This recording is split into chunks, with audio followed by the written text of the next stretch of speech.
All right, you've been waiting for this segment all morning long, and I hope that you've already had your breakfast because this one might not sit well on the tummy. A shocking amount of filth is legally allowed in your food. It is an unspoken fact that there is no way to get rid of all the creatures that might hitch a ride along the food processing chain. So that is why the Food and Drug Administration actually has set some standards to help food defects and keep them at a minimum.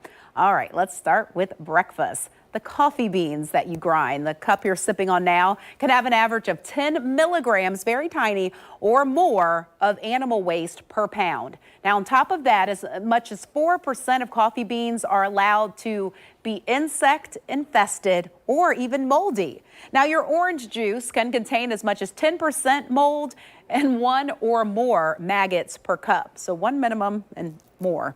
All right, let's move to lunch. Peanut butter is one of the most controlled foods on the FDA's list. Even with that, on average, 1 or more rodent hairs and 30 insect fragments are allowed for every 100 grams. We're talking about 3 to 5 ounces. So that means every 2 tablespoons that you may put on your peanut butter sandwich might have up to 8 insect fragments in it.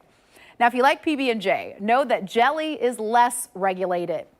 Oh my gosh, so that can have up to 5 whole insects in every 3.5 ounces. How did I get this story?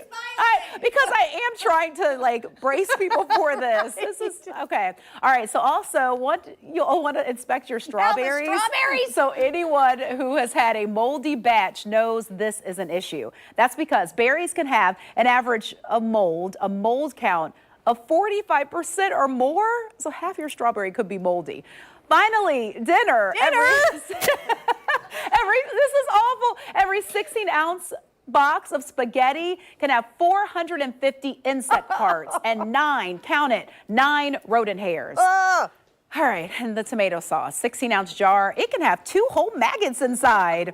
Now, if you like to add a little spice, know that a lot goes into the grinder. For example, crushed oregano can contain 300 or more insect bits for every 10 grams. So that means for an average family-sized bottle of oregano, there are potentially 15,000 bug bits. Yeah, but with oregano, you'd never notice it. You never, I know.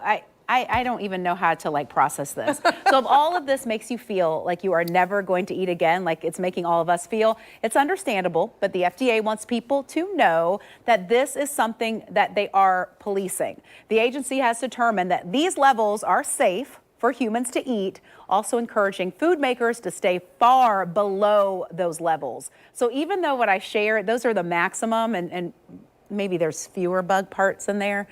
Parts is parts. Oh my gosh. Nuggets. Just one is too many, Mel. Oh, but great. But I have even more news. So while all of this might sound gross, some foods with no insects could make you even more sick. We'll talk about the fruits and the veggies with the highest and lowest levels of pesticides.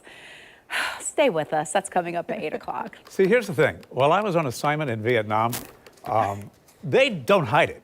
It's just right out there. Chocolate covered, coconut covered. What, bugs? Legs, eyes and all, yeah. Oh, but you know what you're eating then. But you know what you're eating. You made a make choice. A conscious decision. Yeah, to do that. And it's all in the crunch. Oh, gosh. Like granola. The key is low fat, low calorie. Those protein, bugs, yeah, right? And protein. So good luck. Enjoy your meals, guys. Nothing like a silver lining, Mel. Oh, gosh.